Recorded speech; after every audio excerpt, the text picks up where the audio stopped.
따라서 타 직군보다 비전공자가 입문하기 좋다고 자신있게 말씀드릴 수 있어요. 아이폰 앱 개발자의 초봉은 얼마일까요? 오늘은 아이폰 앱 개발자에 대해서 알아볼게요. 아이폰 앱 개발자는 무엇일까요? 비전강조들도 쉽게 취직할 수 있는 직업일까요? 준비 및 공부 방법은 어떻게 될까요? 아이폰 앱 개발자의 전망은 어떨까요? 가장 중요한 거, 얼마 벌까요? 이런 것들을 자세히 알려드리려고 해요. 아이폰이 나온 지 15년을 겨우 넘겼어요. 한국에서 아이폰이 유행한 건 더더욱 얼마 안 되었죠. 아이폰의 앱을 만든 아이폰 앱 개발자는 신생 직업이에요. 현재는 애초에 경력 많은 개발자가 존재할 수 없죠. 아이폰 앱 개발자의 미래를 보려면 현재 빅테크 임원 중 아이폰 개발자가 얼마인지를 보고 판단해야 하는데요. 역사가 워낙 짧은 탓에 현재 빅테크 임원들은 웹 개발자가 대부분이에요. 아이폰 앱 개발자가 연차가 쌓여 20년차가 되었을 때도 마찬가지일지 아니면 비율이 지금과 비슷할지는 확답하기 어려운 부분이에요. 아무튼 지금 상황은 그렇고 불확실성이 조금 있는 직업입니다. 아이폰 앱 개발자는 애플과 운명 공동체예요. 애플이 그렇게 만들었거든요. 애플이 만든 컴퓨터에, 애플이 만든 개발 툴로, 애플이 만든 언어에, 애플이 만든 핸드폰에 필요한 앱을 개발하죠. 고로 아이폰 앱 개발이 얼마나 흥할지는 애플이 얼마나 해먹는지에 달렸는데요. 글쎄요. 애플 주가를 보면 그래도 당분간은 망할 일은 없을 것 같아요. 그럼 전망은 이렇고 아이폰 앱 개발자의 현재 처우는 어떠할지 알아볼게요. 돈 잘 버는 앱 회사가 사실 한국에 많지는 않아요. 잘 버는 회사 중에서도 앱이 주 사업이 아닌 경우도 꽤 있죠. 앱 개발팀에서 10% 정도가 아이폰 앱 개발자로 생각해요. 작은 회사라면 2명, 이름 있는 앱 회사라면 10명, 빅테크라면 100명 정도가 아이폰 앱 개발자예요. 아이폰 앱 개발을 하려면 맥을 써야 해요. 아이폰 앱 개발 언어는 다른 어떤 개발에도 쓰이지 않죠. 이런 장벽이 아이폰 앱 개발을 개발 직종의 갈라파고스로 만들었죠. 이건 다 폐쇄적인 애플 정책 때문입니다. 학원에서도 학교에서도 가르치기 힘들어요. 수강생이 모두 맥을 줘야 하니까요. 아이폰 앱 개발자는 흰색 크레파스 같아요. 색칠할 때 하나는 꼭 있어야 하는데 다 떨어지면 없어서 못 구하는 느낌? 흰색 크레파스가 채워진 회사에서는 굳이 뽑을 필요가 없죠. 흰색 크레파스가 빠진 회사에서 없어서 난리예요. 아이폰 앱 개발자는 구인 공고가 적게 나와요. 하지만 그보다도 훨씬 구직자가 적어요. 그래서 생계 유지에 괜찮은 직업이에요. 엔간히 성과가 별로여도 대체자도 잘못 뽑고 내보내기 쉽지 않아요. 아이폰 앱 개발자는 잘린 걱정은 덜어도 된다. 이렇게 말씀드릴 수 있습니다. 아이폰 앱 개발은 애플에서 철저히 독점하고 있어요. 모든 아이폰 앱 회사가 동일한 기술을 써요. 그래서 한 직장에 오래 있어도 다른 직장으로 쉽게 옮길 수 있어요. 재직회사 영향을 거의 안 받아서 이직이 많이 쉬운 측면이 있죠. 아이폰 앱 개발자 소봉은 얼마일까요? 회사 바이 회사임을 부정할 수는 없지만 3,000대 중반, 5,000대 초반입니다. 5,000대 초반 이상 회사는 아이폰 앱 개발뿐만 아니라 컴퓨터 전공 지식에 대한 해박함을 요구합니다. 하지만 이 단가를 주는 회사는 다른 개발자에게도 같은 역량을 요구하니 특별한 것은 아니에요.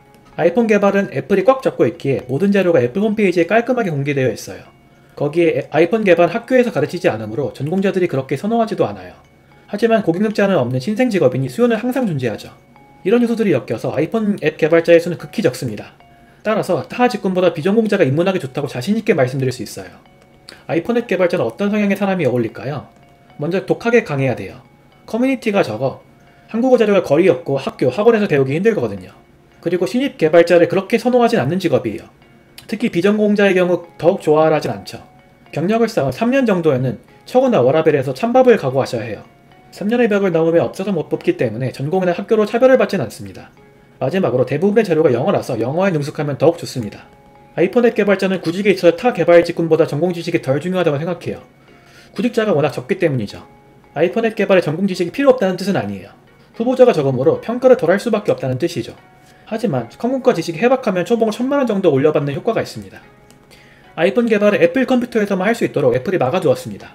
맥북 프로의 엔트리 레벨은 180만원이에요. 돈 벌려고 오히려 돈을 써야 한다니 좀 피눈물 나죠. 반대로 생각하면 다들 돈 없어서 입문 못하니 아이폰 앱 개발자 초봉이 높습니다. 신품을 사기엔 확실히 부담되는 가격이니 중고 제품을 추천드릴게요. 이제 아이폰 앱 개발자가 되기 위해서 어떤 준비를 해야 하는지 알아볼게요. 먼저 아이폰 앱 개발에 필요한 프로그래밍 언어를 소개할게요. 스위프트는 애플에서 애플 기기를 개발하기 위해서 만든 프로그래밍 언어예요. 역사가 10년밖에 안 돼요. 깔끔하고 현대적이죠. 애플 기기에 앱을 만드는데 필요한 기능만 갖추고 있어요. 그래서 배울 게 적고 정리가 잘 되어 있어요. 초거대 기업인 애플이 단독으로 관리하니 설계가 깔끔합니다. 애플의 스위프트 문서는 개발 언어에 대한 모든 필요한 설명을 깔끔하게 다 해놓았어요. 하지만 영어이고 필요한 부분의 강조가 잘 안 되어 있는 것도 사실입니다. 예를 들어 스위프트에서 가장 중요한 개념 중 하나가 메모리 관리나 값, 레퍼런스 타입 등인데요. 애플 문서에선 이런 게 중요한지 강조를 해두진 않죠. 야곰의 스위프트 프로그래밍 책이 그런 중요한 포인트를 강조를 잘 해두었어요.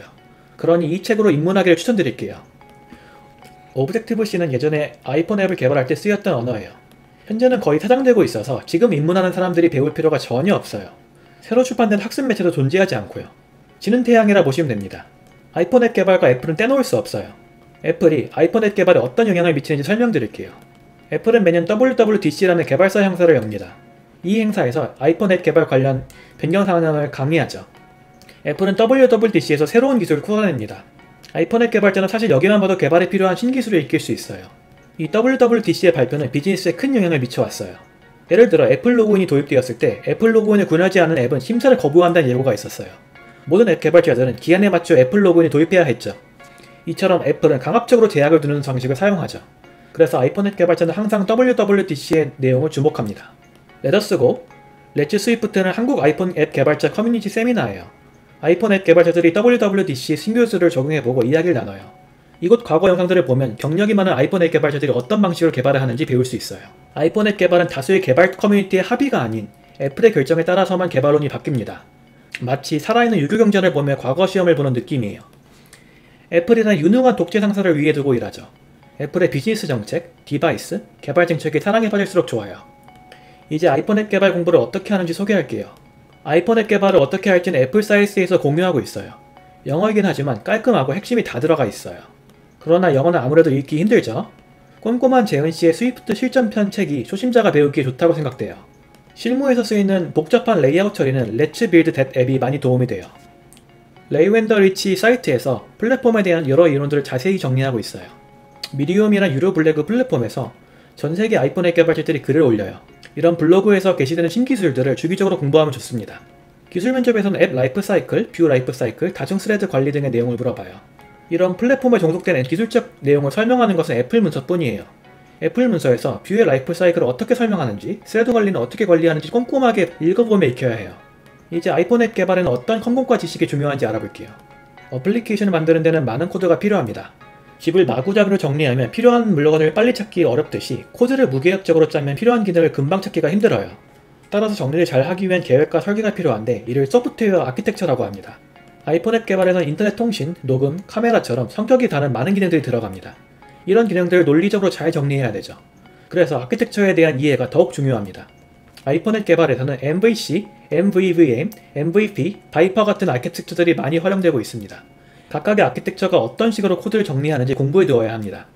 코드를 어떻게 나누는지 큰 설계를 아키텍처라고 한다면 반복되는 설계를 어떻게 정리할 거지는 디자인 패턴이라고 합니다. 클린 코드, 리팩터링, 갱 오브 4의 디자인 패턴, 오브젝트, 테스트 주도 개발 등이 이런 이론에 대해 다루고 있습니다. 이제 아이폰 앱 개발자 취업은 어떻게 준비하는지 알아볼게요. 아이폰 앱 개발은 경력과 수요 미스매치가 심각합니다. 3년차 이상의 개발자는 없어서 못 뽑지만 신입부터 3년차 이하의 개발자에겐 가혹하죠. 지망하는 회사에 아이폰 앱 개발자가 충분히 없을 때와 있을 때 채용 기준이 많이 차이가 납니다. 그래서 합격률이 낮아지는 것 같아요. 불합격은 가슴 아프지만 회사 상황에 따라서 불합격이 어쩔 수 없으므로 지속적으로 지원해야 합니다. 같은 회사여도 6개월 뒤에 지원하면 좋은 결과를 얻기도 해요. GitHub란 사이트가 있어요. 개발자들은 이곳에 자기가 짠 코드들을 공개합니다. 코드로 된 블로그라고 봐도 됩니다. 작은 앱 하나를 만들어 GitHub에 공개하고 이력서에 그 주소를 적으면 가성비가 좋아요. 어떤 앱을 만들지는 상관이 없어요. 다만 레이아웃이 복잡하고 인터넷 통신 처리가 들어간 한두 페이지의 앱이면 충분합니다. 만든 앱은 짠 코드가 깔끔하게 정리가 잘 되어 있어야 서류 통과율이 올라가는데요. GitHub에서 스위프트 아키텍처라고 써서 나온 다양한 자료들을 구경하고 코드 스타일을 정확히 따라해서 진행하는 것을 추천드려요. 또 애플의 API 디자인 가이드라인에서도 코드를 어떤 규칙으로 짜는지 정해두었으니 같이 참고하시기 바랍니다. 코딩 테스트 알아보죠. 아이폰 앱 개발자는 코딩 테스트를 시행하지 않는 회사가 많습니다. 일부 상위 앱 개발사에서만 코딩 테스트를 시행합니다. 이런 회사들의 기준에 맞게 코딩 테스트를 준비하려면 코딩 테스트만 6개월을 준비해야 합니다. 이 회사들은 아이폰 앱 개발 능력과 스위프트 언어 지식에 대한 이해, 그리고 전공 지식도 더 두루두루 살펴보죠. 대신 이런 회사에 합격하면 초봉이 1000만원이 올라갈 뿐만 아니라 화려한 경력상 간판을 얻으며 안정적인 환경에서 배우며 성장이 가능하죠. 이후 경력직이 되었을 때는 순수한 아이폰 앱 개발 능력으로 검증할 수 있기 때문에 오히려 신입 코딩 테스트보다 난이도가 낮아집니다. 학교 등을 다니고 있어 취업에서 6개월 이상 남았을 때는 코딩 테스트 병행 공부를 추천드리고요. 바로 취직을 해야 할 경우는 과감히 포기하는 선택이 좋습니다. 아이폰 앱 개발은 크게 두 꼭지로 나누어져요. 첫 번째는 스위프트라는 언어를 얼마나 꼼꼼하고 자세히 이해하고 있느냐예요. 두 번째는 아이폰 앱 개발에 얼마나 경험이 있고 이해하고 있느냐예요. 두 꼭지로 기술 면접 질문이 진행되며 전형은 2주에서 2달 정도로 세밀하게 진행합니다. 이런 질문들을 모아두은 사이트들이 여럿 있고 여기선 그 중에 한 사이트를 소개해드리려고 해요. 충분히 공부를 하고 면접 직전에 바짝 공부해가면 좋은 결과가 있을 거예요. 오늘 영상은 여기까지입니다.